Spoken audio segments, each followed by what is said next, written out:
साथ कोई भेदभाव हम नहीं होने देंगे। धन्यवाद. Now we will move to the private members' business. We have to receive the private members' resolution. Sri Rajinder Agarwal ji has to resume his speech, I think. Agarwal ji. धन्यवाद आदरणीय सभापति जी। मैं श्री रितेश कुमार पांडे जी द्वारा जो प्रस्तुत प्रस्ताव है वेलफेयर ऑफ आंगनवाड़ी वर्कर्स उसके संबंध में पिछले सत्र में बोल रहा था। अपनी बात को आगे बढ़ाते हुए मैं कुछ और निवेदन करना चाहता हूं। इसमें कोई संदेह नहीं, जिस बात का मैंने पिछले अपने भाषण में भी उल्लेख किया था। इस सेशन में आपका मेडन स्पीच है। जी जी कि आंगनवाड़ी वर्कर्स की बहुत बड़ी भूमिका, खास तौर से जो लास्ट माइल डिलीवरी जिसको कहते हैं, हनीमान बेनीवाल जी, उसके संबंध में होती है। चाहे वो पोषण का विषय हो, चाहे वो चाइल्ड केयर का विषय हो, न्यू बॉर्न बेबीज का विषय हो, चाहे वो लैक्टेटिंग मदर्स का विषय हो, और अब तो एनईपी के अंदर जो छोटा बच्चा है उसकी चिंता करने का भी एक प्रकार से काम आंगनवाड़ी के माध्यम से होने की योजना बनाई गई है। तो उनका बड़ा महत्वपूर्ण इनकी भूमिका है। जो नियमित स्वास्थ्य सेवाएं हैं उसके अंदर वो एक अपना रोल अदा करती हैं, और आकस्मिक संकट के समय में भी, जैसा कि कोविड की वैश्विक महामारी आई, उसमें भी उन्होंने बड़ी तत्परता के साथ अपनी जिम्मेदारियों को निभाया है। यानी यदि मैं उत्तर प्रदेश की बात करूं तो जहां माननीय प्रधानमंत्री नरेंद्र मोदी के नेतृत्व में कोरोना के संकट पर विजय प्राप्त करने का या उसको नियंत्रित करने का या उसके खिलाफ कार्रवाई करने का प्रभावी प्रत्येक दृष्टि से जो काम हुआ है, इसका दुनिया में उदाहरण दिया जाता है।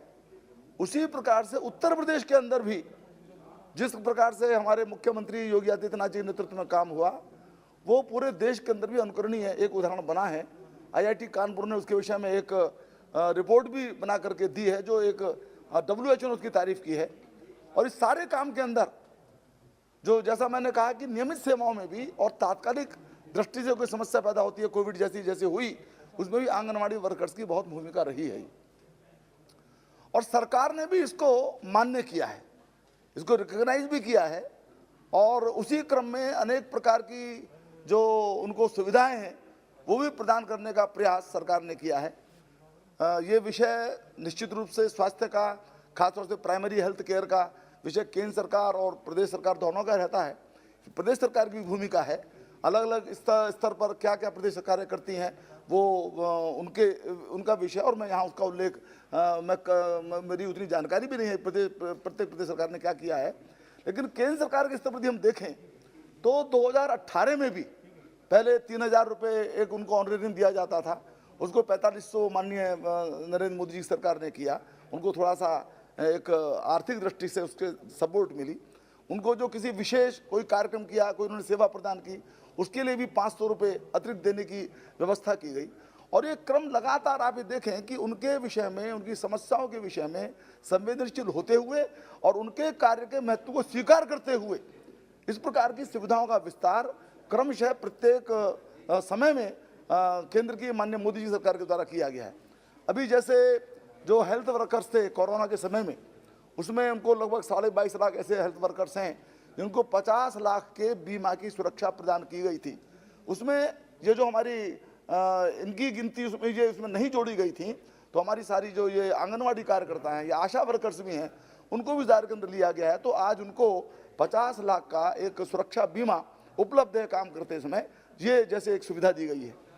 इसी प्रकार से अभी इस बजट के अंदर भी जो हमारी वित्त मंत्री महोदय ने प्रस्तुत किया, उसके अंदर भी एक अपग्रेडेशन जो इनका है आंगनवाड़ियों का, और उसके लिए एक श्रेष्ठ आंगनवाड़ी बनाने की दृष्टि से, सक्षम आंगनवाड़ी बनाने की दृष्टि से भी योजना बनाई गई है। उसके लिए बजट का आवंटन किया गया है, और उसमें ये कोशिश है कि टेक्नोलॉजी, प्रोडक्ट्स और सर्विसेज तीनों स्तर पर उनको मदद मिले और इस प्रकार के बजट का प्रावधान भी वित्त मंत्री महोदय ने किया है। संक्षेप में मैं ये कहना चाहता हूं कि आंगनवाड़ी कार्यकर्ताओं की, वर्कर्स की जो भूमिका है उसके महत्व को सरकार ने स्वीकार भी किया है, उसको सम्मानित भी किया है और उनकी सुविधाओं को बढ़ाने का एक कोशिश भी की है। लेकिन जिस प्रकार का रितेश पांडे जी ने उन्होंने ये प्रस्ताव रखा है, बस मैं जरूर कहना चाहता हूं कि क्योंकि ये विषय दोनों केंद्र सरकार और प्रदेश सरकार दोनों के क्षेत्र के अंदर आता है, इसलिए ये हो सकता है, इस प्रकार का विचार किया जा सकता है कि एक बार केंद्र सरकार, प्रदेश सरकार के अपने जो मंत्री हैं, स्वास्थ्य से संबंधित जिनका काम है या बाल विकास उससे संबंधित जो विभाग हैं, उनके साथ बैठ करके कोई ऐसी योजना बनाए कि इनको और अधिक स्थायित्व इन आंगनवाड़ी कार्यकर्ताओं को दिया जा सके। उनकी जो यदि नियमित सैलरी हो सकती है, आप भी इस बात को स्वीकार करेंगे कि उसके में कुछ संसाधनों की सीमा रहती है। इसका जो शुरुआत है, इसकी जो डिमांड है वो प्रदेश सरकार के द्वारा ही की जाती है, तो उसको इनिशिएटिव लेना पड़ता है। तो जो भी हो, एक बैठ करके इस संबंध में ऐसी योजनाएं की जाएं कि उनको और अधिक सुविधा मिले और अधिक वो सक्षमता के साथ सेवा कर सकें।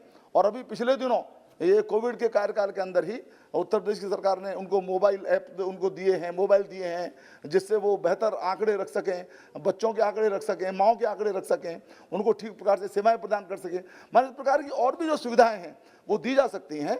और निश्चित रूप से ये महत्वपूर्ण विषय है, केंद्र सरकार और प्रदेश सरकार बैठ करके इसके ऊपर निर्णय करें और इनकी सुविधाओं का विस्तार हो। इतना ही कह करके आपने मुझे समय दिया, मैं अपनी बात समाप्त करता हूँ और आपका धन्यवाद करता हूँ। थैंक यू अग्रवाल जी। रमेश बिदूर जी।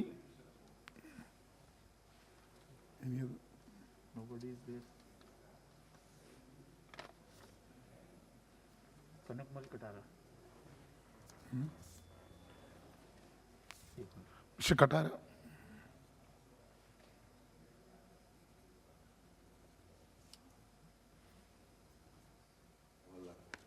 सभापति महोदय, मुझे ज़्यादा तो कनकमल कटारा जी। हाँ, यस, ओके, प्लीज।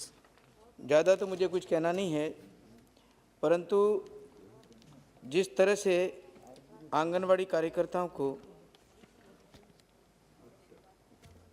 इसमें उनकी दशाओं के सुधार के लिए जो कदम उठाए जाने हैं, इसके बारे में मैं कुछ बातें कहना चाहूँगा कि आंगनवाड़ी कार्यकर्ताओं को रोजगार के निमित्त रूप से उनका मानदेय से बदलकर वेतन करना ये निश्चित रूप से बहुत ही आवश्यक है। इन्हें स्थायी करना चाहिए।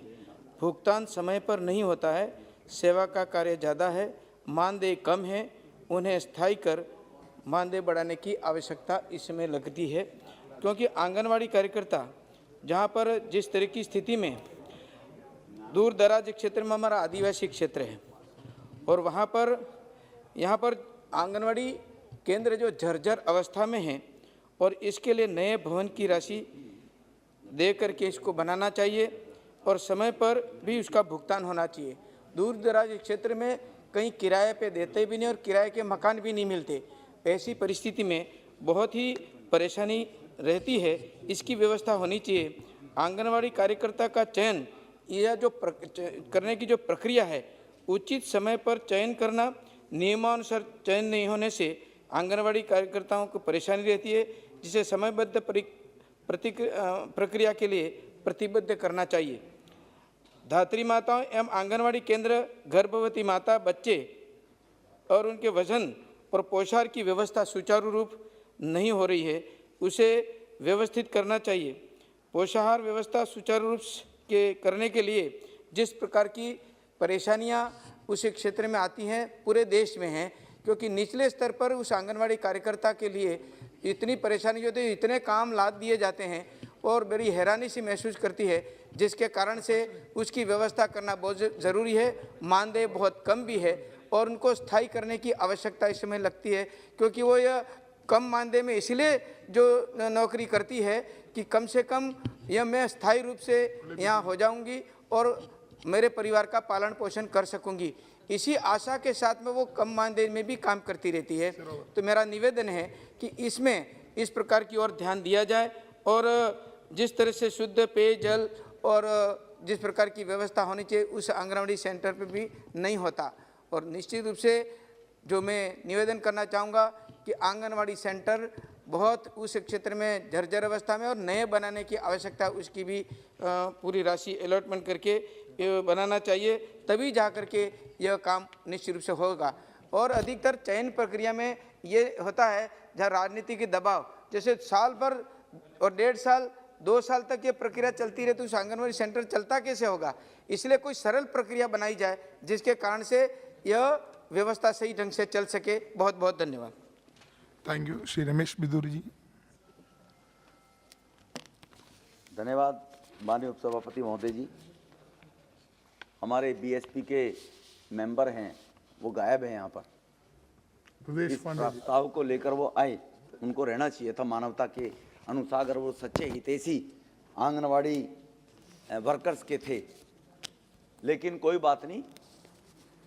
इसी प्रकार से देखो सर, सामने विपक्ष बैठा हुआ सारा का सारा अध्यक्ष जी, एक सदस्य नहीं है। दुर्भाग्य इस देश का है कि जो आंगनवाड़ी में काम करने वाली आशा वर्कर के रूप में देश जिनके बगैर चल ही नहीं सकता, आज 125 करोड़ की आबादी में उनके हितों की रक्षा की जाए, उनको एप्रिसिएट किया जाए। माननीय प्रधानमंत्री ने कोविड के दौरान इनकी एप्रिसिएशन, डॉक्टरों की एप्रिसिएशन करके ही इस देश को बचाया, क्योंकि हमारे यहाँ पीठ पर हाथ रखने से व्यक्ति ज्यादा मददगार साबित होता है, जान भी देने को तैयार हो जाता है।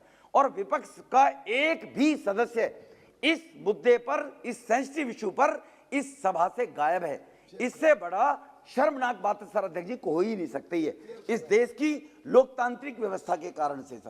सर ये आंगनवाड़ी के माध्यम से उन समाज, आज last day of the session, budget first part of the session, so the ruling bench and opposition bench, so many members going back. It's not a नहीं सर, ये तो पहले से तय है कि व्यवस्था है कि प्राइवेट मेंबर बिल आएगा तो उसी हिसाब से आदमी को अपने कार्यक्रम बनाने चाहिए।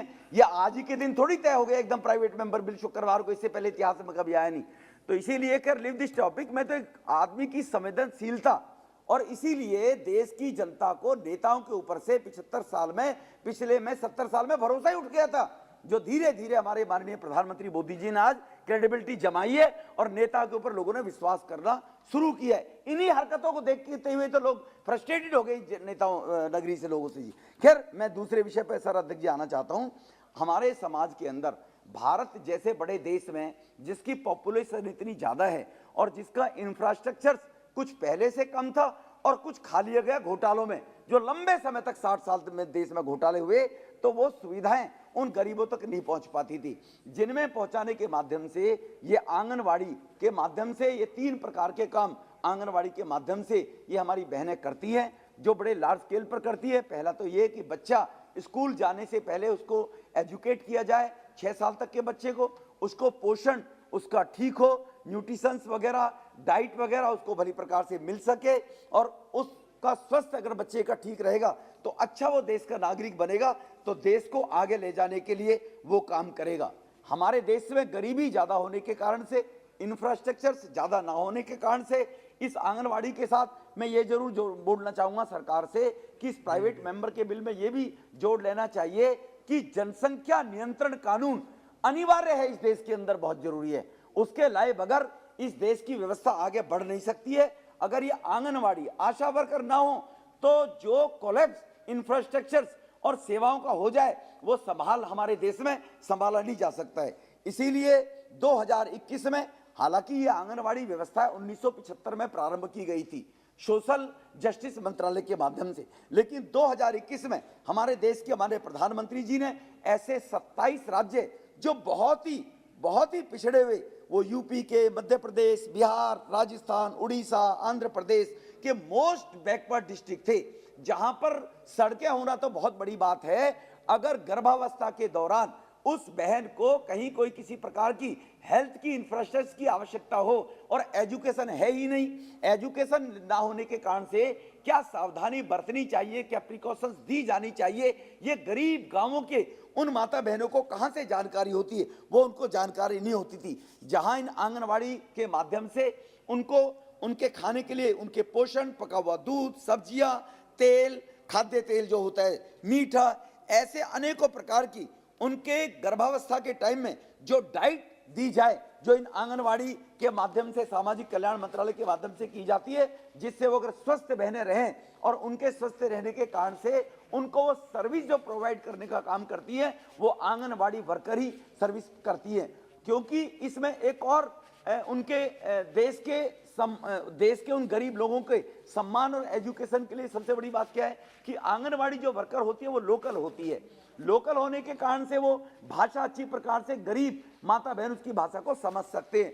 और कुछ ऐसी हमारे यहाँ शर्म है, हया है, गांव की महिला है, रूरल बेल्ट की, वो अपनी समस्या को बताने में हिचकती है, लेकिन लोकल आंगनवाड़ी होने के नाते से वो खुलकर अपनी समस्या उनके सामने रख सकती है। और खुलकर रखने से जो उनका मोटिवेशन वो करती है और उनको एजुकेट करती है। एजुकेट करने से गंभीर जो बीमारी होने से पहले ही अगर उसकी पहले जानकारी मिल जाए तो उनको अच्छे डॉक्टर के पास, अच्छे बड़े हेल्थ सेंटर में वो रेफर करके उनको पहुंचाने की भी मदद करने का काम ये आंगनवाड़ियों के माध्यम से हमारे समाज में किया जाता है।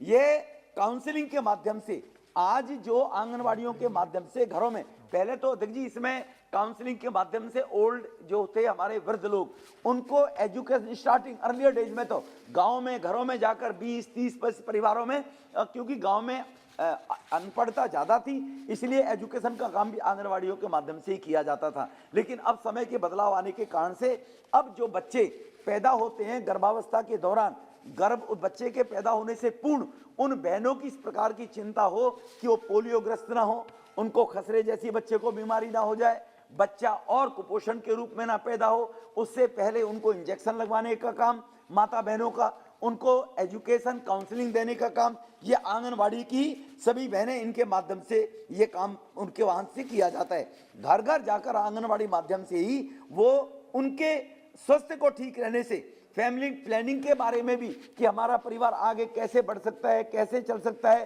फैमिली प्लानिंग के माध्यम से भी उनको एजुकेट करती है। उसके साथ में सैनिटाइजर्स जो होता है, सैनिटाइजेशन का यूटिलाइजेशन का वो भी, क्योंकि मैंने जैसे कहा कि अधिक हमारे रूरल बेल्ट के अंदर जो देहात में, गांव में, दूर दराज क्षेत्र में जो छोटे छोटे कस्बों में, टापुओं में लोग देश भर में बसे हुए हैं और बैकवर्ड स्टेट जो ज्यादातर उनके बैकवर्ड डिस्ट्रिक्ट है वहां पर जाकर घर घर जाकर उनके ये सेवा के रूप में काम करती है। इनकी जो प्रतिरक्षण क्षमता महिला के अंदर गर्भावस्था के टाइम में भी, बच्चा पैदा होने के बाद भी और बच्चे के बाद में भी उनके कैसे प्रतिरक्षण उनकी की जाए, उनको न्यूट्रिशंस के माध्यम से, पल्स के माध्यम से, उनको अच्छी डाइट देने के कारण से गंभीर होने वाली बीमारी से बचाव के लिए उनके बारे में भी उनको ये जाके प्रोत्साहित करती है और जानकारियां आंगनवाड़ी वर्कर देती है।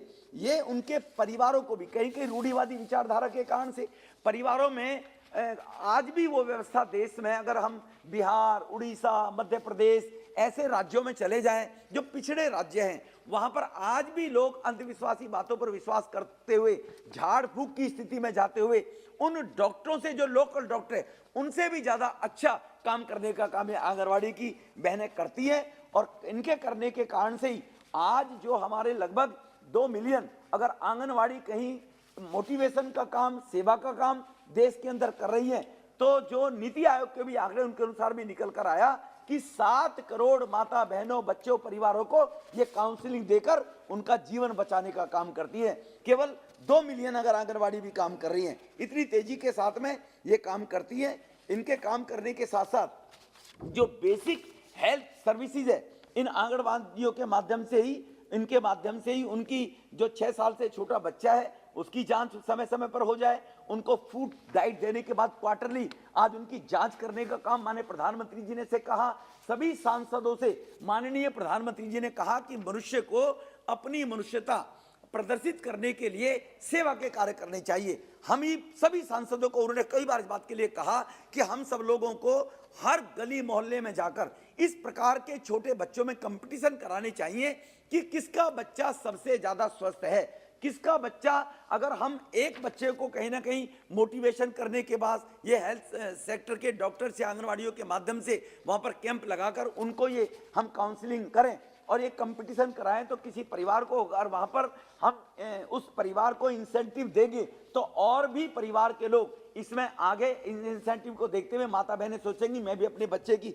ज्यादा चिंता करूं। इन सब योजनाओं को जो सरकार की तरफ से योजनाएं चलती हैं और गरीबों तक पहुंचने में जो बहुत ही ज्यादा समस्याएं पैदा होती हैं, उन सभी नई नई योजनाओं को पहुंचाने का काम इन आंगनवाड़ी वर्कर्स के माध्यम से, आशा वर्कर के माध्यम से ही हम सब लोग करते हैं जी। इसीलिए मैं देश के भविष्य की उज्ज्वलता के लिए, देश के विकास के लिए, जो मैंने जैसे कहा अगर देश को सुदृढ़ बनाना है तो उसका होने वाला नौजवान वो भी स्वस्थ रहना चाहिए। बच्चा भी पहला बड़ा होकर स्वस्थ ही रहे तो वो देश की रक्षा में, देशभक्ति में अपना पूर्ण जीवन देता है जी।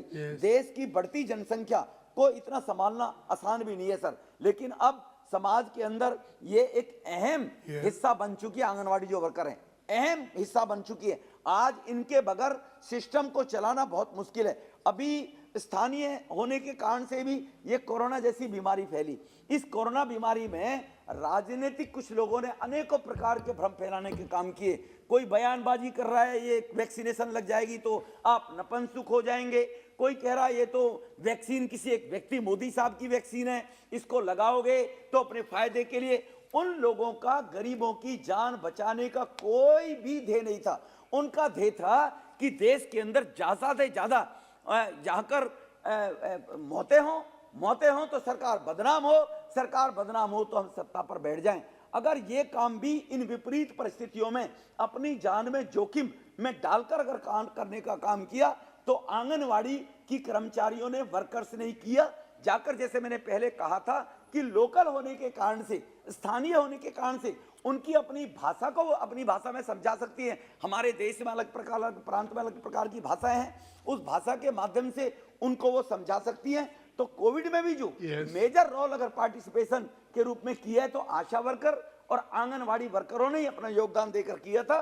जो देश को प्रधानमंत्री जी ने लोकल वैक्सीनेशन बनाने के बाद उसको आगे ले जाकर और इस बीमारी से निजात दिलाई, तो उनमें हम इस बात को बिल्कुल भी नहीं भुला सकते हैं कि आंगनवाड़ी बहनों का, आशा वर्कर्स का इसमें योगदान नहीं था। उनके कंट्रीब्यूशन को हमें एप्रिशिएट करना चाहिए और एप्रिशिएट करने के साथ साथ हमें इस बात की भी जानकारी रखने, व्यवस्था करनी चाहिए कि उन आंगनवाड़ी वर्कर्स के अंदर कुछ कमियां हैं। नीति आयोग की रिपोर्ट ने भी कहा है, एक तो वो एजुकेटेड कम होती हैं, एजुकेशन क्योंकि कम पैसे उनको दिए जाते हैं, एजुकेटेड कम होने के कारण से अगर उनको और एजुकेटेड करने के कारण और ट्रेनिंग सेंटरों में ट्रेनिंग देने के कारण इस व्यवस्था में उनको लगाया जाए, क्योंकि वो नर्सिस की तरह इमोशनल से अपने परिवार का सदस्य मानते हुए, एक आंगनवाड़ी वर्कर्स पे, एक उसकी हेड के ऊपर अगर 50 परिवार है, 70 परिवार है, वो दिल से अपना परिवार समझकर उनकी सेवा करने का, एएनएम की तरह ही वो सेवा करने का काम करती हैं।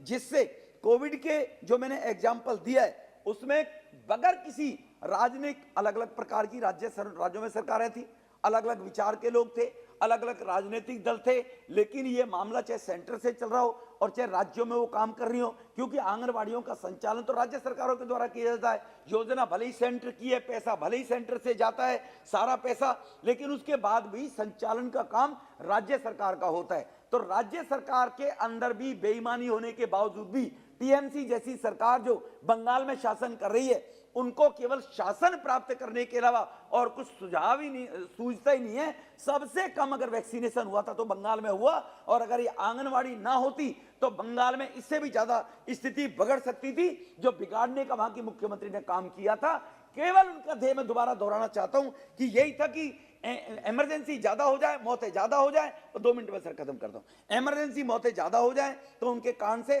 सरकार बदनाम हो जाए, और सरकार बदनाम होने के कारण से वो लोगों की लाशों पे राजनीति करने की उनकी मानसिकता थी।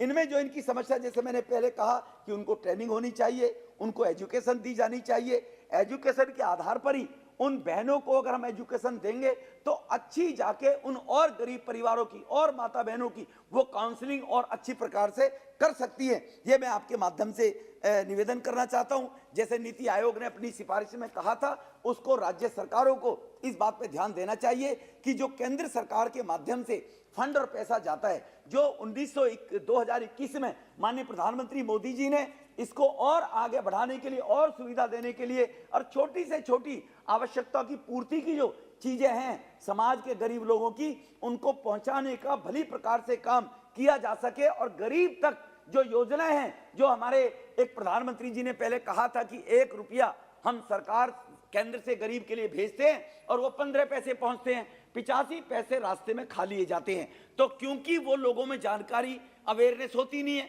वो अपनी आवश्यकताओं के लिए क्या सरकार ने व्यवस्थाएं की, क्या कानून बने, उनको इसकी जानकारी नहीं होती है। जानकारी ना होने के कारण से आज आंगनवाड़ियों के माध्यम से ही सरकार की योजनाओं का विस्तार, सरकार की योजनाओं का प्रतिफल उन गरीब तक पहुंच जाए जिनको उस चीज की आवश्यकता है, और वो जाकर उनको मोटिवेट करने के बाद उनको आगाह और आग्रह करते हुए उनके जीवन को भली प्रकार से जीने का, तो वो उनकी काउंसलिंग करती है। लेकिन उसके साथ साथ केंद्र सरकार हो या राज्य सरकार हो, इस प्रकार की जो योजनाएं नीचे लेवल पर ले जानी है।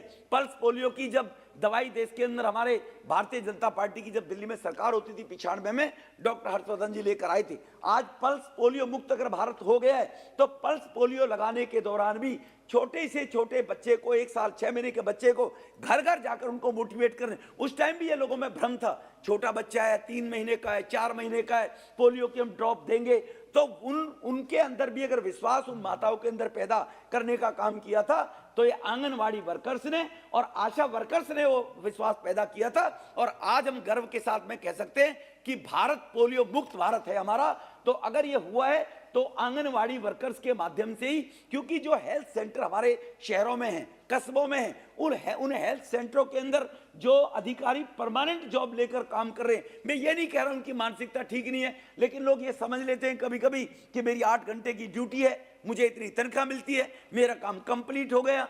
उसको अलग हटाकर नीचे स्तर पर वो जब आंगनवाड़ियों को ये काम सौंपा जाता है, तो इस बात की चिंता नहीं करती कि मुझे 8 घंटे सर्विस करनी है, 10 घंटे सर्विस करनी है। लोकल रहते हुए वहीं वो उसको सर्विस प्रोवाइड करने का काम ये आंगनवाड़ी वर्कर्स और ये करती है। लेकिन जैसे मैंने कहा, इनकी एक समस्या है कि इनको एजुकेट नहीं किया जाता, शिक्षा इनकी कम है, और शिक्षा कम होने के कारण इनको इसलिए शिक्षा और ट्रेनिंग नहीं दी जाती है कि अगर ये स्किल्ड हो गई तो इनको जो मिनिमम वेजेज है वो देना पड़ेगा सरकार को। इसलिए सरकार अगर इस व्यवस्था को करे और बच्चा स्वस्थ पैदा हो, और बच्चा स्वस्थ पैदा होते बीमारी ग्रस्त बच्चा ना हो, और वो बड़ा होकर देश की रक्षा के लिए स्वस्थ बच्चा देश को आगे चलाने का काम करे, तो इस काम को हमें और बढ़ाना चाहिए। सरकार को ये और इनिशिएटिव लेकर आगे बढ़ना चाहिए, जिसके कारण से आंगनवाड़ियों के माध्यम से हम अपने सिस्टम को, इंफ्रास्ट्रक्चर्स को नीचे, फाइनेंस कम होने के कारण, जैसे मैंने कहा, हेल्थ सेंटर, अस्पताल, उनमें इनको स्किल करने के लिए जो नीति आयोग ने भी सिफारिश की इस बात को लेकर, और नीति आयोग की सिफारिश के साथ हमारे प्रधानमंत्री जी का पूरा ध्यान इस बात को लेकर केंद्रित है कि देश के 125 करोड़ लोग, उन लोगों की जो आवश्यकताओं की पूर्ति है, वो आवश्यकताओं की पूर्ति क्या पहली सरकारों ने की, लेकिन जितनी करनी चाहिए थे नहीं कर पाए। क्या पहली सरकार नहीं कर सकती थी कि माता बहनी की आंखें फूट जाती थी, धुएं के कारण फेफड़े खत्म हो जाया करते थे, तो उज्ज्वला योजना उस गरीब की बेटी को आज दी जा रही, तो पहले क्यों नहीं दी जाती थी? आज चुनाव में प्रतिस्पर्धा लग गई है, मैं 2 सिलेंडर माफ करूंगा दिवाली पे, मैं 3 सिलेंडर माफ करूंगा। आज ये प्रतिस्पर्धा हुई है तो मोदी जी के कारण, कि मोदी जी ने जब व्यवस्था देने का काम किया। लेकिन अब सरकारें व्यवस्थाएं करती हैं, पहले भी करती रही होंगी, लेकिन मैं फिर दोहराना चाहता हूं, जितनी करनी चाहिए वो नहीं हो पाई थी अध्यक्ष जी। इसके कारण से अब जो योजनाएं हैं उनको नीचे तक पहुंचाने में, उनको उनका प्रतिफल प्राप्त गरीब आदमी तक पहुंचे, उसको पहुंचाने का काम ये कोविड के अंदर, ये हमारी आंगनवाड़ी जो बहनें हैं और आशा बहनें यही करती हैं। तो इसीलिए इनके काम का इनका जो पारितोष है वो भी सेटिस्फैक्टरी पारितोष नहीं है। वो पारितोष इनका कम से कम उस हिसाब से दिया जाना चाहिए जितना वो फील्ड में, अब उनका कसूर क्या है? वो स्किल्ड तो है नहीं, स्किल्ड ना होने के कारण उनको अनस्किल्ड में डालकर, और आप उनको 5-5, 7-7, 4-4, 10-10, 12-12 हजार रुपए देकर काम कराने का सरकार काम करती है। लेकिन अच्छा काम, ईमानदारी के साथ में काम, सेवा भाव का काम, देश को आगे बढ़ाने का काम, देश की जनरेशन को स्वस्थता की तरफ ले जाने का काम, भारत भी दुनिया में वर्ल्ड पावर की तरफ अगर जाएगा, तो दुनिया के अंदर जब रेटिंग तय की जाएगी, तो भारत में भी जैसे पल्स पोलियो मुक्त भारत हो गया है, ऐसी सभी बीमारियों से जो छोटे छोटे बच्चे ग्रसित होते हैं, उनके जीवन को बचाने का जो कार्य हमारी समाज कल्याण मंत्रालय, हेल्थ मिनिस्ट्री के माध्यम से किया जाता है, उसको बलीभूत पूरा करने का काम ये आंगनवाड़ी की हमारी बहनों के द्वारा ही किया जाता है। तो इनकी सर्विस जो कंडीशन है वो निश्चित रूप से सुधारी जानी चाहिए। इनके पास भी एक उस प्रकार की ड्रेस कोड इनका आंगनवाड़ी महिलाओं का होना चाहिए कि उस ड्रेस कोड को एक रिस्पेक्ट होती है। नर्स जो होती है एएनएम अस्पताल में काम करती है, अगर वो नर्स उस ड्रेस को पहनकर जब डॉक्टर पेशेंट के सामने आती है तो पेशेंट की आधी बीमारी तो इस बात के लिए दूर हो जाती है कि नर्स के पेशे में काम करने वाली जो मेरी बहन है वो ईमानदारी के साथ में सच्चे भाव से सेवा भाव से वो उसका इंजेक्शन लगा रही है, दवाई दे रही है। तो बगैर अगर ड्रेस कोड के बगैर अगर नर्स सामने आएगी तो आधे लोगों में कम विश्वास होता है, पता नहीं ये ट्रेंडर्स है नहीं है, पता नहीं इसने नर्सिंग कोर्स किया हुआ नहीं किया हुआ है। तो आंगनवाड़ी की भी इन बहनों को इनका एक ड्रेस कोड भी बनाया जाना चाहिए, सरकार की तरफ से व्यवस्था होनी चाहिए। वो जब गली मोहल्ले में निकलें तो रिस्पेक्ट भाव से उनकी तरफ लोग देखें। कोविड के दौरान देखा होगा बैग को लेकर वैक्सीन को लेकर जब जाती थी पथराव लोग कर रहे थे, बदतमीजियां लोग कर रहे थे, उन चेहरों को भी हमने देखा है जो पथराव करते हुए बदतमीजी करते हुए अपमान करने का प्रयास कर रहे थे। तो इनके भी इनके अपने भविष्य की सुरक्षा के लिए भी अगर ड्रेस कोड इनके पास होगा तो आधे टाइम अगर पुलिस का अधिकारी पुलिस का सिपाही सिविल में होता है तो कोई भी उससे कुछ भी कहने को तैयार हो जाता है। वही कांस्टेबल अगर वर्दी के अंदर जा रहा है खड़ा होकर, एक कांस्टेबल वर्दी का कानून उसके शरीर के ऊपर है, वो 100 लोगों को कंट्रोल करने का काम कर सकता है। सिर्फ खाकी कपड़े जब उसके शरीर के बदन के ऊपर आ जाते हैं, वो खाकी कपड़ा हटा दिया जाए तो 1 to 1 आने के बाद कोई भी उसको फॉलो ना करे। देश के सिस्टम को संविधान को सुधारने का काम इसी प्रकार से ये जो हमारी आंगनवाड़ी वर्कर्स हैं, आशा वर्कर्स हैं, इनका भी सभी राज्यों ने ये तय करना चाहिए एडवर्टाइजमेंट प्रचार प्रसार में जो पैसा बहाते हैं लोग अपनी वाहवाही करने में वाहवाही लूटने में, कम से कम इन लोगों को आशा वर्कर्स हो आंगनवाड़ी बहनों को You can continue. No, please sit down. No, please sit down. Anganwadi बड़ी मुश्किल से तो बेशरम होकर आए हो आप लोग कि जब मैंने ऐसे आवाज लगा दी सुन के भागे होगे। अब अगर कहीं कोई देखो देश हित में जनता के हित में गरीबों के हित में कोई बात कही जा रही है तो कोरम शॉर्ट होगा। सर तुम्हारी पार्टी के कितने सांसद बैठे हैं देखिए पूछना जरा। मतलब भैंस अपने रंग को देख ही नहीं रही, छतरी को देख के बिदक रही है। आदमी तब तो कहता कि हमारी पार्टी के सारे लोग बैठे सर देखो और कोरम पूरा नहीं है सर। अब देखो सत्ता पक्ष के ही 50 आदमी बैठे सर यहाँ पर, क्या ये सत्ता पक्ष का ही काम है क्या? ये तो सभी का मिलजुल कर काम है। और जो हमारे बीएसपी के सांसद पंडित जी महाराज इसको प्रस्ताव को प्राइवेट मेंबर बिल को लेकर आए हैं तो उनके माध्यम से कम आशा वर्कर्स आंगनवाड़ी वर्कर्स उनके हित में अगर हम सोचेंगे तो कहीं ना कहीं देश की उस जनरेशन को उन बच्चों को पोषणता के साथ में पूर्ण सैलरी बढ़ाने पे तो मैंने कहा जी बिल्कुल कहा है 100%। लेकिन आप लोग दिक्कत क्या करते हो? आप बात तो करते हो जैसे कहीं आजकल देश में भले हम समाजवादी सब लेकिन अपने खानदान से बाहर निकलते नहीं। ये स्थिति आप लोगों की है। आपकी नेता जब टिकट देती है तो 50 करोड़ मांगती है। अब जो 50 करोड़ में देकर टिकट लेकर चुनाव में कहां सेवा करेगा बेचारा? वो तो अपनी कमी पूरी करेगा। नहीं सर ये मान्य सदस्य हैं, इनके माध्यम से प्रस्ताव लाया गया है। मैं इनको इस बात के लिए इसको तो इनको माननीय सदस्य जी को please 1 minute. Honorable members, I am to inform that 4 hours time has already been taken on this resolution. Thus almost exhausting the time allotted for its discussion. There are still some of members to speak on the resolution. If the House agree, we may extend the time by 1 more hours. Yes. Sir धन्यवाद sir. तो इसलिए मैं आज इस जो ये हमारा motion private member के रूप में लाया गया है मैं इसका समर्थन करते हुए और उन आंगनवाड़ी वर्कर्स उन आशा वर्कर्स उनके बारे में कहीं ना कहीं सभी राज्य की सरकार केंद्र की सरकार ये चिंता करे और उनको इस सुविधा मुहैया कराने का काम करे जिससे वो सच्चे मन से सेवा भाव से और देश के जनमानस का और गरीब के कल्याण का जो माननीय प्रधानमंत्री जी चाहते हैं कि ये सरकार गरीबों को समर्पित है, गरीबों के लिए सरकार काम कर रही है, गरीबों के लिए आई है। और पिछले 7 वर्ष में आपने देखा भी होगा जितने भी निर्णय लिए गए सभी के सभी निर्णय गरीबों के उत्थान के लिए, गरीबों के विकास के लिए और गरीबों के उन बच्चों के स्वास्थ्य के लिए लिए गए हैं सभी के सभी। तो यहाँ पर भी उन एएनएम और हमारी आशा वर्कर्स और आंगनवाड़ी वर्कर्स कि कहीं ना कहीं उनके पारितोष पर विशेष रूप से ध्यान दिया जाना चाहिए। यही बात कहकर मैं अपनी वाणी को विराम दूंगा। सर बहुत बहुत धन्यवाद, आपने मुझे बोलने का मौका दिया जी। Honorable member Shri Bhartrahari Mehtab ji. Chairman, sir, a very good resolution has been moved by our good friend, Ritesh Pandey ji. Sri Ritesh Pandey ji. And in that resolution, because it is good in the sense because it deals with welfare measures for Anganwadi workers and Anganwadi helpers. And he has cited 5 working conditions. To uplift their working conditions, he has cited 5 specific issues. And most of the issues are being discussed throughout the country, not only by the Anganwadi workers and Anganwadi helpers, but also large number of people who know what type of difficulty they are facing. And as most of our members have already participated and have supported the resolution, I would also support the resolution. Most of us know that large number of these Anganwadi workers, what type of pitiable condition in which they have been working. And there is a need with the changed circumstances, especially on the 21st century now. As you are aware, sir, that ICDS program started in 1975 during Mrs. Gandhi's prime ministership.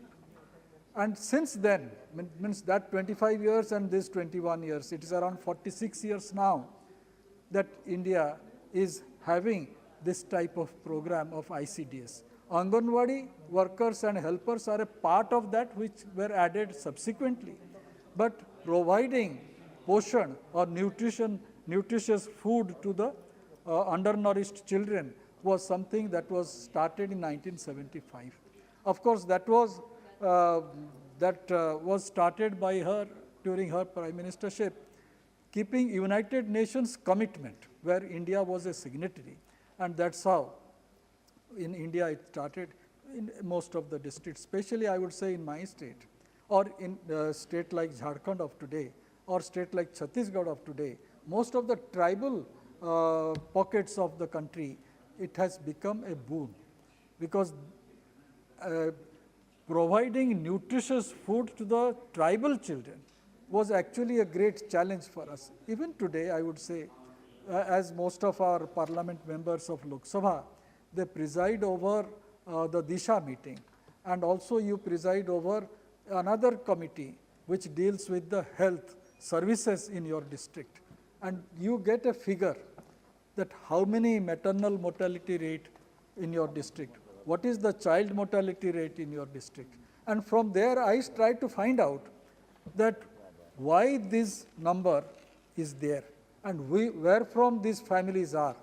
Weren't they provided any medical services at the time of childbirth? Why it happened? And invariably it has come to light that because of minor girls getting married is one, because of access to health facility is another, and third and most foremost is because of not getting nutritious food. That is another reason, major reason for which child mortality is there. Coming to, and as you are aware, during UPA regime, the ASHA workers system also developed, and before that, the Anganwadi program started. And as you are aware, sir, basically I will deal my speech here on 4 specific aspects. As you are aware, Anganwadi services is a centrally sponsored scheme which is implemented through state governments. The recruitment of Anganwadi worker is undertaken by the concerned state government, and there is specific guidelines. The Anganwadi worker under the scheme should be from the local village, and they are selected by a selection committee constituted by the state government as per ICDS board mission framework. Minimum prescribed qualification is matriculation, and age limit is between 18 and 35 years for engagement of Anganwadi workers and Anganwadi helpers. Sir, I would come to Anganwadi centers first. Nowadays, Anganwadi centers are looking very beautiful. You must be visiting your constituency to different remote areas in your villages also. The moment you enter a village, the best house that comes, that attracts your eye is the colorful Anganwadi Kendras that have come up. It was not so 10, 15 years ago, or even 20 years ago. It's not so. It was such a dilapidated place, even in a rented house, ramshackled place where Anganwadi was being conducted. But now, the children, I asked number of them, that do you love to come to this Anganwadi Kendra? They said yes. I said, because of the food? He said, no. We feel safe and there are so many things to play around in the Anganwadi Kendra. You get small chairs where the children sit. You get toys where they play with. There is a small toilet which also is there. And you have a good Anganwadi helper and a worker who also takes care of those 20, 25 or 15, whichever, how many number of children are there, they take care. And also ultimately they get some food in the lunchtime. But it is not so everywhere. Large number of, in my district I would say, I make it a point that in every 3 to 4 months time when I do the review of my district, of my constituency, I always ask the concerned block development officer that this much was the target Anganwadi Kendra's construction should be completed, because MGNREGA is also involved. Why it has not been completed? Specific sub-collectors of the concerned district also are entrusted to that job, that you see if land is not being available, provide the land. But problem is there. Problem is there not because of political reason, that one village will want the Anganwadi Kendra to be in their village, another village will say that no, it should be there. But it has to be settled. Political leadership is there to settle the issue when there is a dispute. But at the same time, land also should be provided. If it is a swampy land, then some arrangement has to be made so that the land can become converted to where a building can be constructed. And here I come to an answer that has been given this month.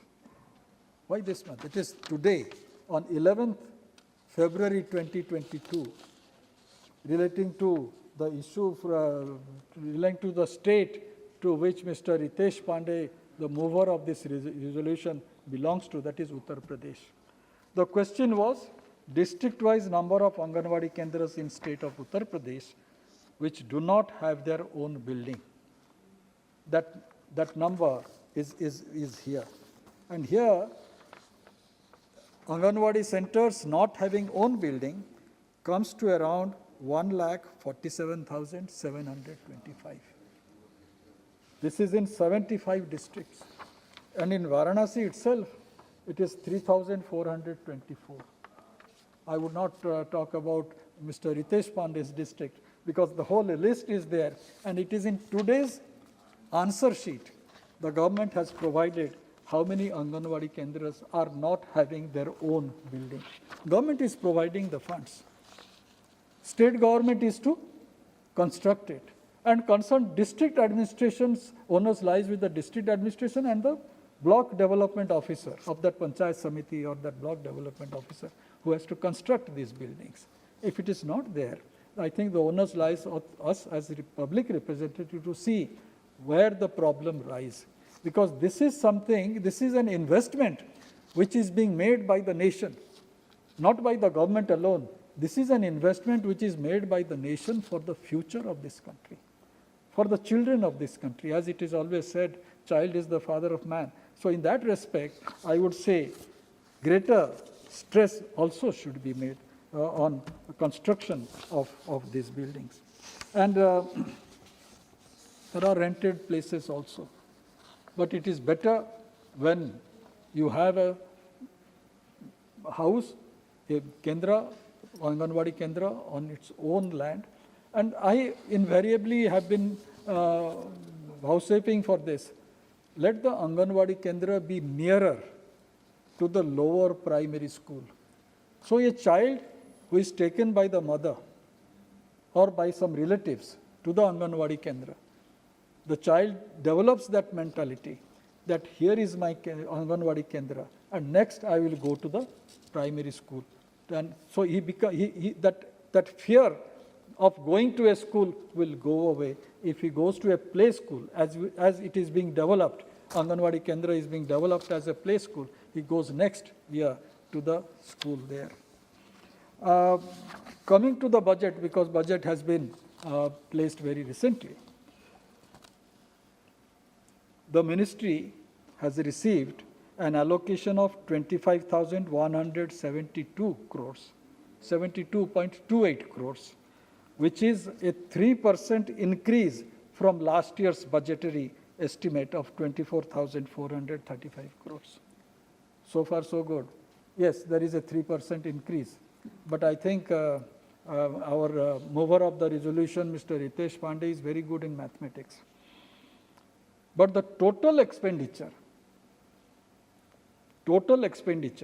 percentage-wise, has diminished from 0.70% to 0.63%. So, percentage-wise, it has decreased, but budgetary allocation has increased. This needs to be, all of us who are participating in this discussion, and those who very much want that budgetary support should go up for ICDS and especially these Anganwadi Kendras, would love to impress upon the government that we need more funds for this subject. One thing, of course, my predecessor just now mentioned about the great work the Anganwadi workers and helpers did during the COVID period. They were provided safety equipments like masks and sanitizers, and that's a great thing which have happened. But vacancies are still there, and vacancies are to be filled up by the state. When I say state, means the district administration has to be made accountable that why there are so many number of vacancies which are still there. There is a revised guideline, and 4 lakh Anganwadi Kendras buildings across the country there is a convergence of Anganwadi services together. With Swachhata Action Plan, 10,000 rupees is being provided for drinking water facilities. Another 12,000 rupees is being provided for toilet facilities. Grants have been sanctioned for purchase of water filter, furniture, equipment. Anganwadi workers have been provided with smartphones for efficient service delivery. And with the Poshan tracker, the transparency also is there. I think these are the developments during last 4 to 5 years during this government's time, that practically Anganwadi, how much stress is being given for the development of our younger folk of the country. Now I come to the other aspect, is relating to honorarium and salary. The resolution which the mover of this resolution has stated specifically, and he was also prompting the previous speaker that you support my resolution for honorarium or to convert it to salary. I'll come to that aspect a little later in full detail, but here I would like to mention here. Anganwadi workers are honorary workers, and they are not covered under Minimum Wage Act 1948. They are unskilled. But the question here is, I think when the minister will be replying, question here is, if they are unskilled, there is a provision also in the labor law. The unskilled has to be provided with certain amount of minimum wages. But saying them that you are provided honorarium and you still call them unskilled, that logic will not hold water.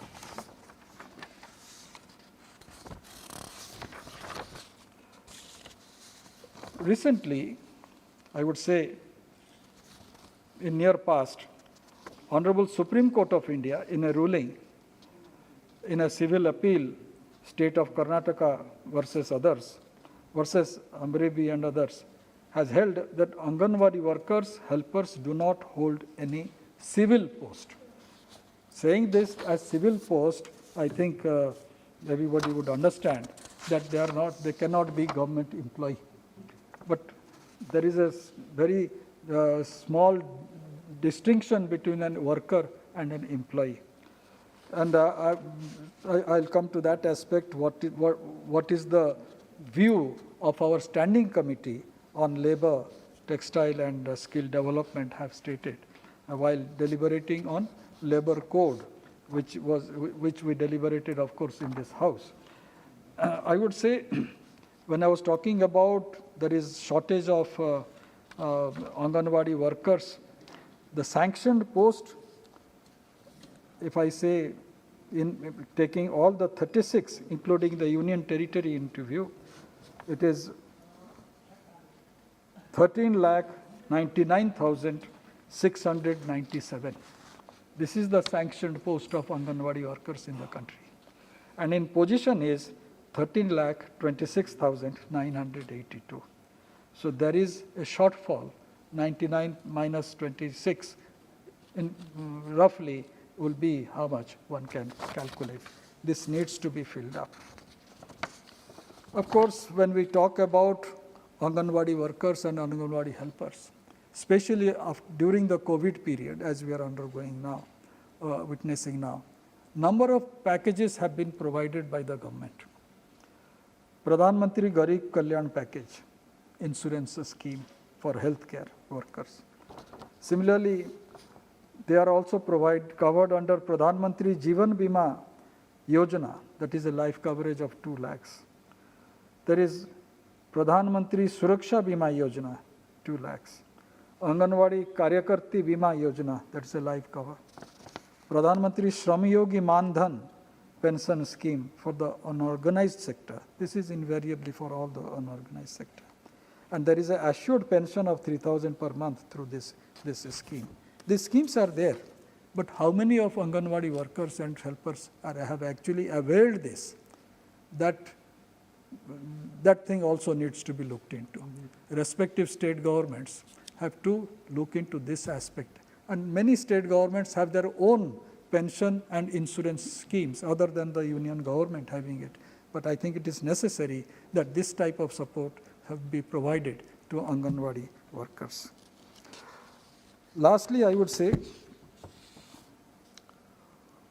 this is a reply which was submitted in Lok Sabha last December, 3rd December 2021, to a question from an honorable member from our party. The Standing Committee on Labour, in its 25th report on the Unorganized Sector Workers Social Security Bill, recommended that the benefit of social security proposed under the bill should also be extended to Anganwadi workers who are not covered by the existing laws relating to social security, either in the organized or unorganized sector. Today, Anganwadi workers and Anganwadi helpers are organized. They are sitting together in thousands in numbers to protect their interest and calling the attention of the government. They are all called Anganwadi workers. It's not that they are not part of a concerned trade union, but they are organized. But still we term them as unorganized, because there is no regular appointment, and all those laws that come into it is not being affected. So keeping this in mind, when the labor code was being framed, specific direction the government had that we should also cover the unorganized sector.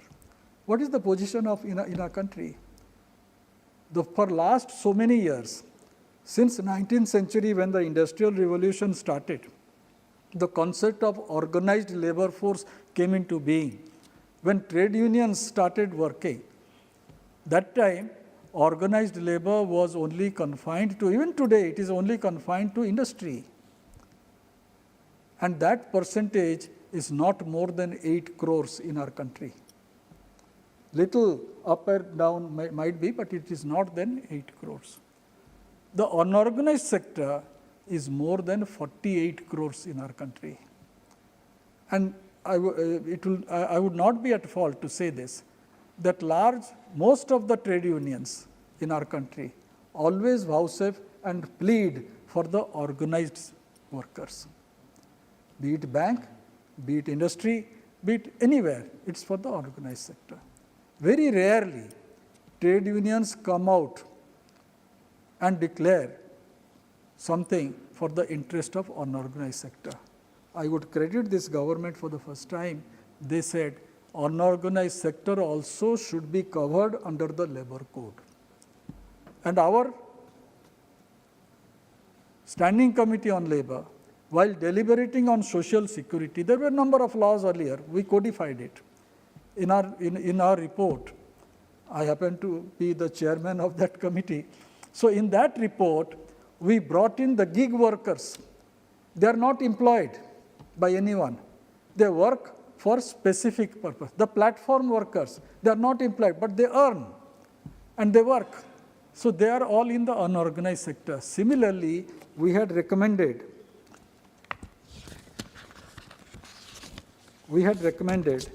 that they should be covered under the Social Security Act, a code that is going to be that has been implemented. But the ministry have not agreed to the suggestion of many stakeholders to include scheme workers like Anganwadi, Asha, midday meal in the definition of worker on the ground that this is as per the existing provisions for the formation of a trade union. The committee are not convinced. That was our report. With the premise advanced by the ministry, with a view to enabling such worker to avail the benefits of various labor law, the committee desire that the scheme workers, gig workers, and all the workers engaged in the unorganized or informal sector should be included in the recommended unified definition of employee/worker. Sir, the committee further said that the definition of employee in clause 2, bracketed 26, has left out many types of workers from its ambit, though the earlier draft included Anganwadi and Asha workers. I think the mover of the resolution, Mr. Ritesh Pandey, will go further into this because his resolution says that they should be included as workers. Further, the first proviso to the clause stipulating that the wage ceiling for employees for the purpose of applicability of Chapter 3 and 4 to be notified by the government appears to be restrictive in nature in terms of coverage.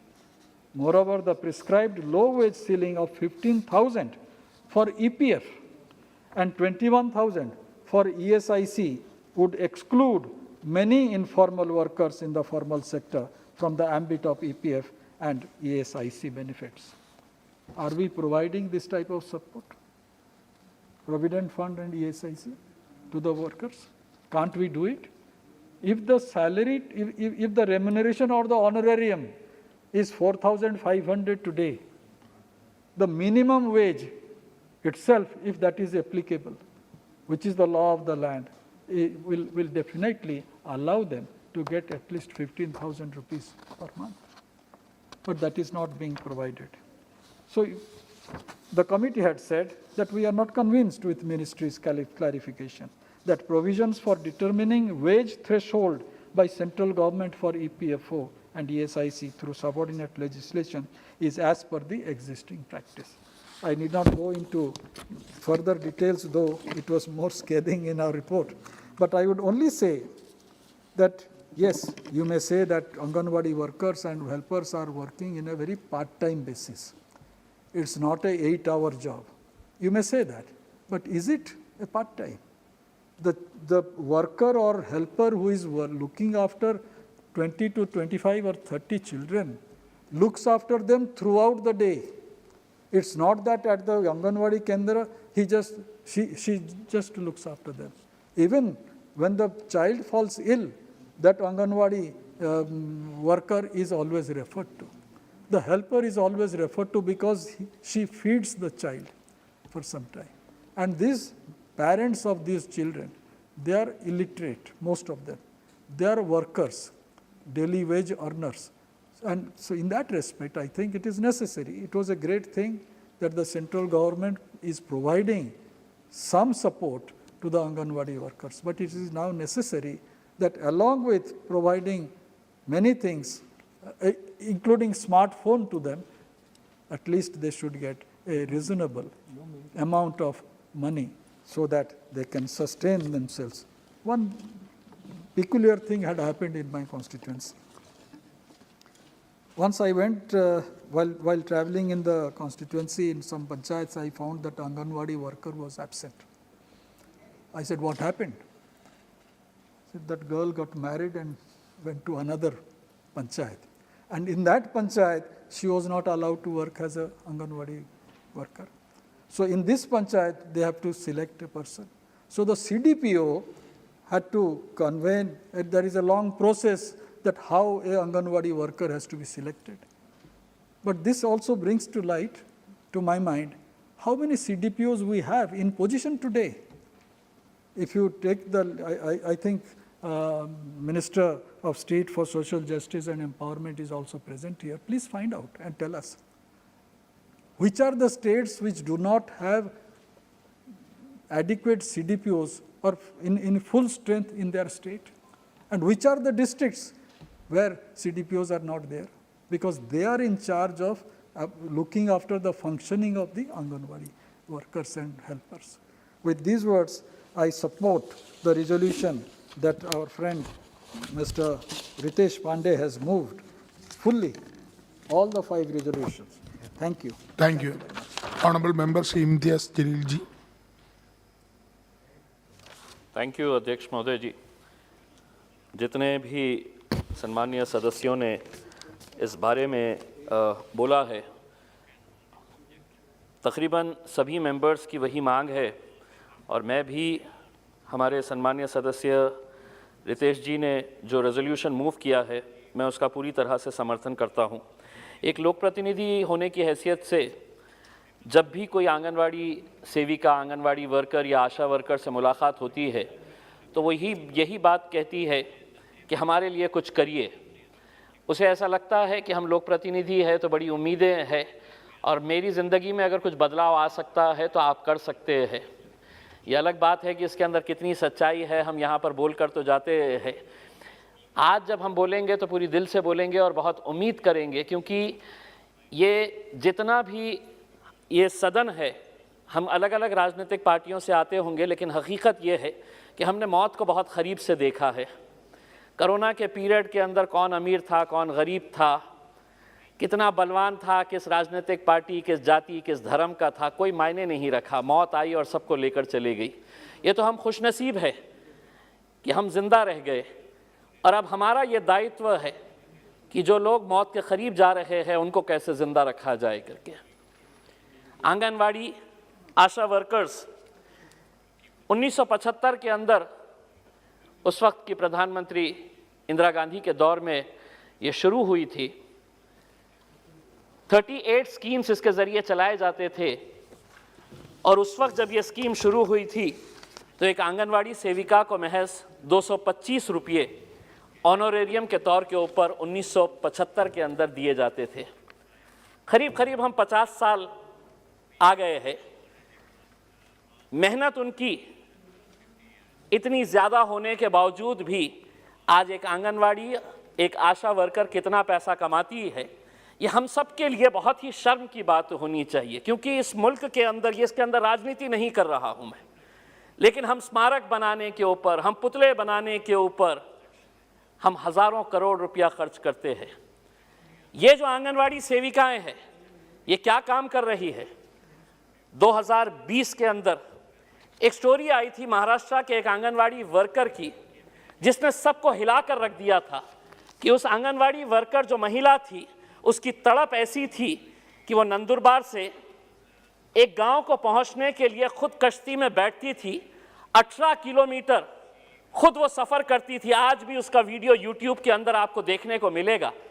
18 kilometre वो पानी के अंदर खुद कश्ती चलाते हुए जाती थी, ताकि वहाँ पर उस गांव के दूसरे किनारे पे जो ट्राइबल के बच्चे हैं, उनकी देखभाल, उनको अंडे पहुँचाने का, उनको दूध पहुँचाने का, उनकी माताओं की हालत देखने का, वो बच्चे पढ़ रहे हैं क्या नहीं ये देखने का। सोचिए उसका जज्बा कैसा होगा। और उसे मिलता क्या है, उसके बदले के अंदर उसे हासिल क्या हो रहा है।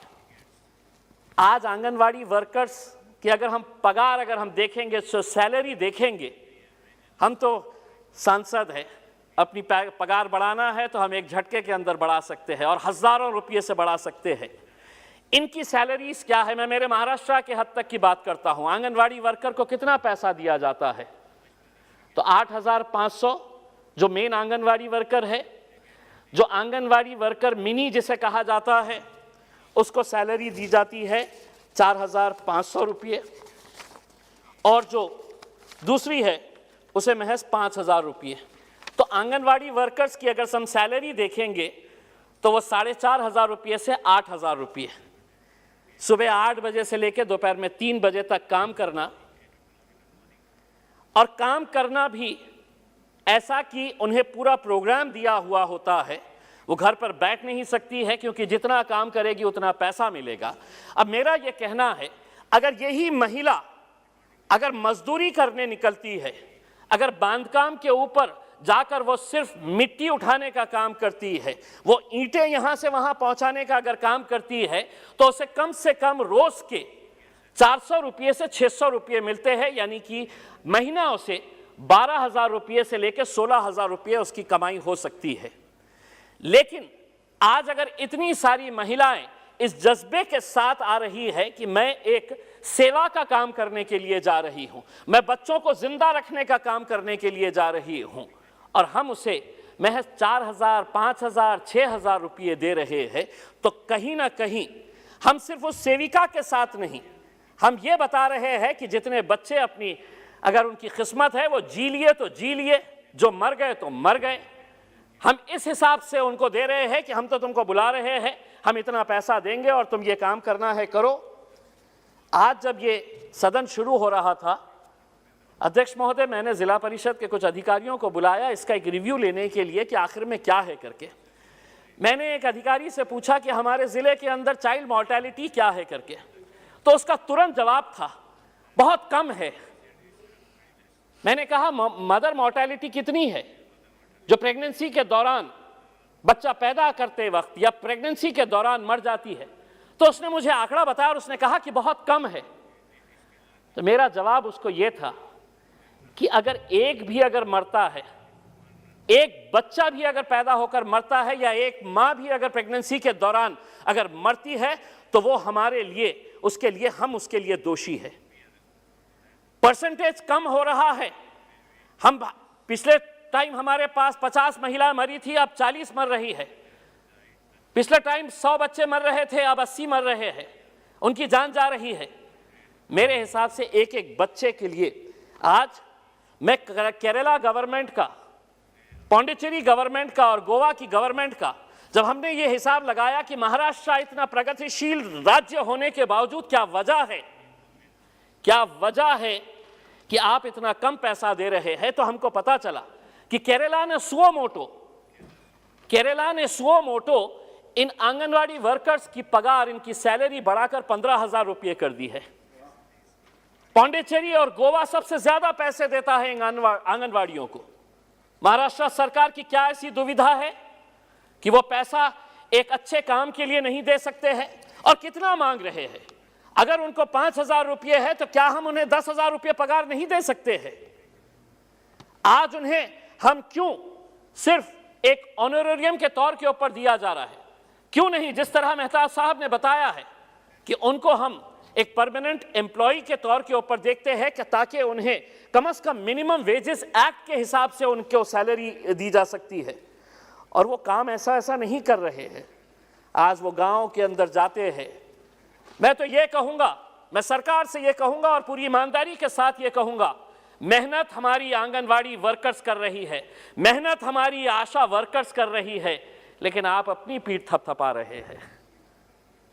आप सारा क्रेडिट उनका जो है मुफ्त के अंदर मेहनत वो कर रहे हैं और आप कह रहे हैं कि नहीं, हमने देखिए कितना अच्छा काम किया है। अगर वो ना रहे तो आपके पास सिर्फ मौत के आंकड़े आएंगे।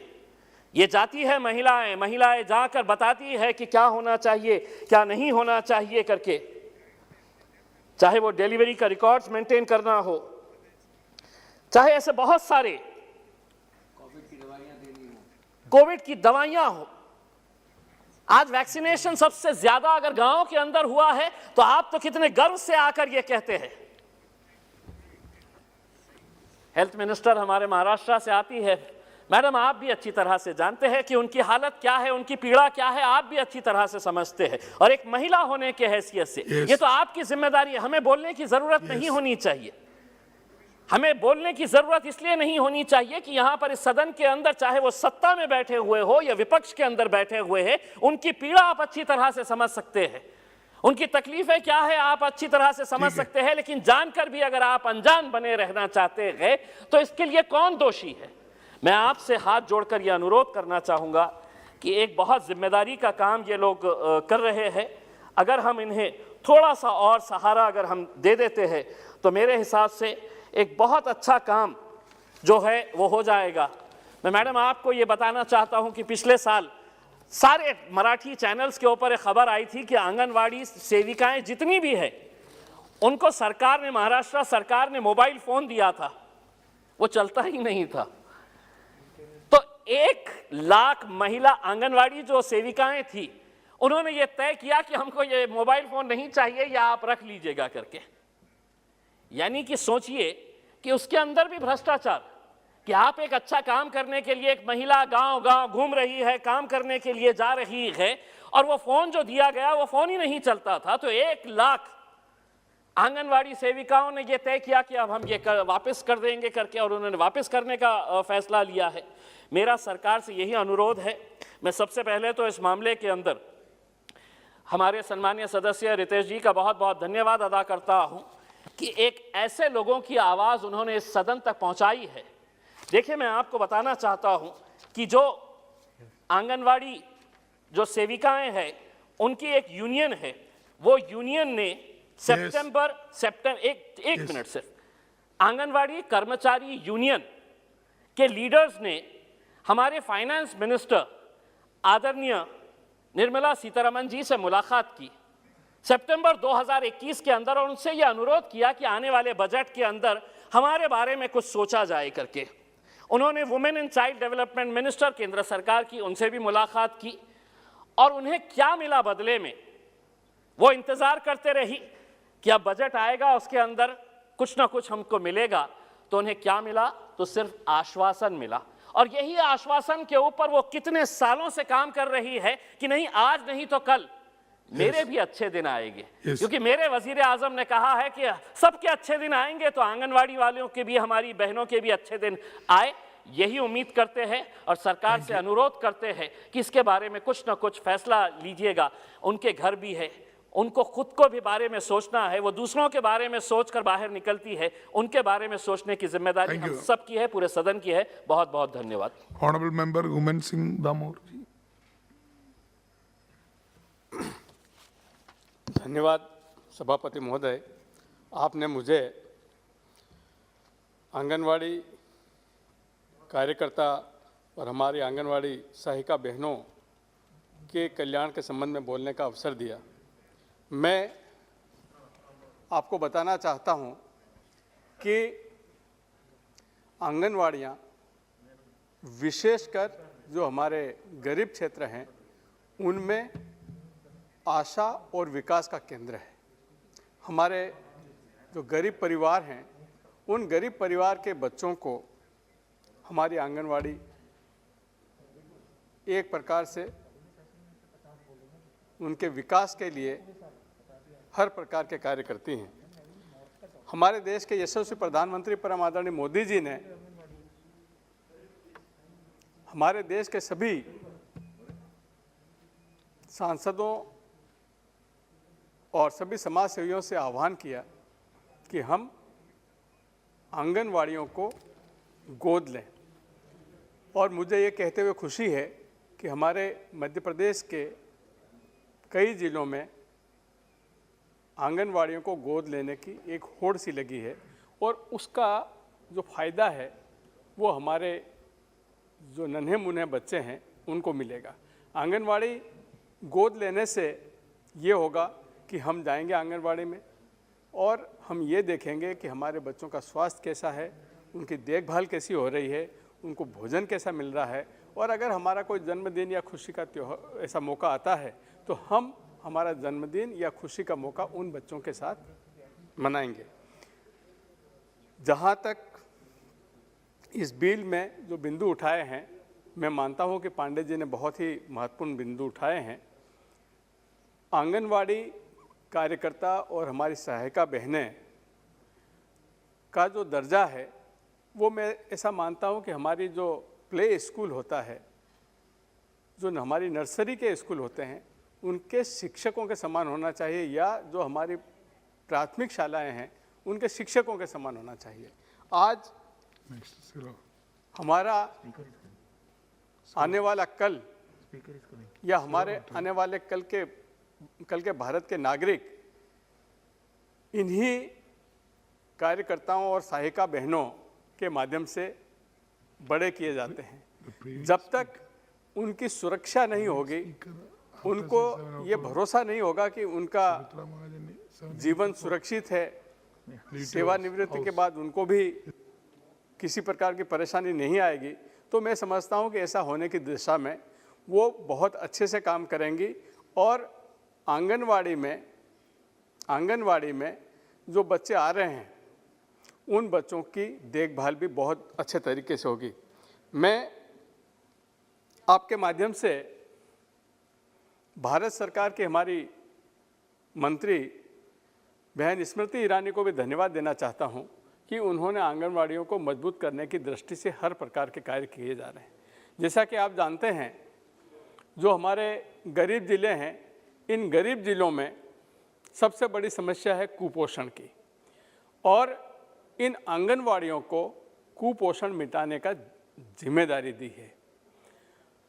इसके साथ साथ जैसा अभी हमारे सभी वक्ताओं ने बोला कि आंगनवाड़ियों को कोरोना काल में सबसे बड़ी जिम्मेदारी थी कि हम कोरोना से मुकाबला करें, और हमारे मध्य प्रदेश की सरकार ने तो कोरोना वॉरियर्स घोषित किया था हमारे आंगनवाड़ी कार्यकर्ता और हमारे आंगनवाड़ी सहायिका बहनों को। और हमारी इन आंगनवाड़ी कार्यकर्ता बहनों ने और सहायिकाओं ने और हमारे गांव की जो आशा कार्यकर्ता बहनें हैं, उन सब ने मिलकर के गांव की बहुत बड़ी सुरक्षा की है। क्योंकि मैं भी गांव में रहता हूं, मैं भी आंगनवाड़ी में जाता हूं, तो मैं उन आंगनवाड़ी बहनों की, कार्यकर्ताओं की, आशा बहनों की परेशानी को समझ सकता हूं। तो मेरा अनुरोध ये है कि हमको इन बहनों की भलाई के बारे में भी गंभीरता से सोचना चाहिए। जिस प्रकार से शासकीय सेवा में सेवा शर्तें होती है, उस प्रकार की सेवा शर्तें भी इन आंगनवाड़ी कार्यकर्ता और बहनों की होना चाहिए, ताकि वो अपने आप को सुरक्षित महसूस करें। अभी जो हमारी आंगनवाड़ी बहनें हैं, उनके ऊपर पूरा महिला एवं बाल विकास निर्भर करता है। तो मेरा ऐसा मानना है कि हमारी आंगनवाड़ी कार्यकर्ता बहनें जितनी मजबूत होंगी, उतना ही हम अच्छा इस क्षेत्र में काम कर पाएंगे। अभी हमारे एक वक्ता ने बोला कि मोबाइल फ़ोन दिए, तो मोबाइल फ़ोन तो सभी जगह दिए, और हमारे प्रदेश में तो मोबाइल फ़ोन अच्छा काम कर रहे हैं। और विशेषकर जो पोषण ट्रैकर है, उस पोषण ट्रैकर के माध्यम से अब एक एक बच्चे की देखभाल की जा रही है। तो मॉनिटरिंग सिस्टम अच्छा है और इसको और अच्छा करने की आवश्यकता है। जहाँ तक हमारे देश के यशस्वी प्रधानमंत्री परम आदरणीय मोदी जी का सवाल है, उन्होंने इस आंगनवाड़ी को बहुत ही मजबूत करने के लिए हर प्रकार के कदम उठाए हैं, और मैं ये कहना चाहता हूँ कि जो हमारी एनडीए की सरकार है, इस एनडीए की सरकार ने आंगनवाड़ियों के बेहतरी के लिए बहुत अच्छे काम किए हैं और जो भी सुझाव इस बिल में आएंगे उसका भी पालन करके और मजबूत करेंगे। मैं इतना कहना चाहता हूं कि हमारी आंगनवाड़ियों में जो मुख्य रूप से क्या क्या होना चाहिए, नंबर 1, आंगनवाड़ी भवन अच्छा होना चाहिए, वहाँ पर साफ़ सुथरी बैठने की जगह होना चाहिए। दूसरा, पीने के पानी की व्यवस्था हो। तीसरा, साफ़ सुथरा छोटे बच्चों के लिए शौचालय हो और उस आंगनवाड़ी केंद्र की सुरक्षा के लिए बाउंड्री वाल हो। और ये हमारी, मैं तो मध्य प्रदेश के संदर्भ में अगर कहना चाहूँगा तो मध्य प्रदेश की सरकार इस मामले में बहुत अच्छा काम कर रही है। नए नए आंगनवाड़ी भवन बन रहे हैं और हमारे यहाँ जिस प्रकार से ड्रेस कोड की बात की थी तो हमारे मध्य प्रदेश में तो ड्रेस कोड भी लागू हुआ है और काफ़ी कुछ काम हो रहा है। परंतु इस बिल के माध्यम से जो कुछ छोटी मोटी बातें उठाई गई है तो मैं इस बिल का समर्थन करता हूं और मैं मानता हूं कि हमारी आंगनवाड़ी कार्यकर्ताओं को और हमारी सहायिका बहनों को नियमित वेतन मिले, उनकी सेवा शर्तें बने ताकि उनका भी परिवार सुरक्षित रहे। धन्यवाद। मान्य सदस्यगण, अब सभा की सहमति हो तो इस विषय को अगली बार ले लिया जाए। शून्यकाल के कुछ मान्य सदस्य बाकी हैं। श्री आलोक कुमार सुमन, श्री सेंथिल कुमार डीएमके,